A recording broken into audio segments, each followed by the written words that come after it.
ඔව්.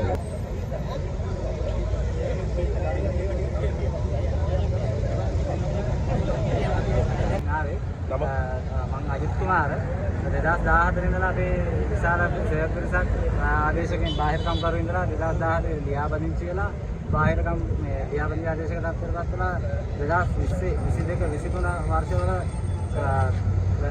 විශ්‍රාම ගියායේ පුරාපාට තලසාය පුරාපාට ආරම්භ කරමින් දැනට ඉදිරියට යමින් ඉන්නවා බලදානි කොතෙක් දැනුවත් කරත් අපිට කිසිම නිසි පිළිතුරක් ලබා දීලා නැහැ.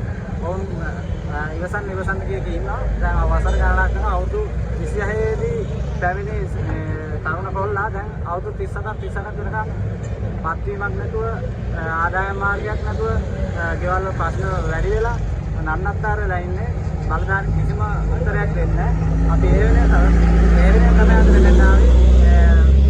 සාර්ථක උත්තරය බලාපොරොත්තු වෙන අපි හිතනවා ජනාධිපතිතුමාගේ අවධානය යොමු වෙලා මේ සඳහා සුදුසු ක්‍රියාමාර්ගයක් ලබා දෙයි කියලා.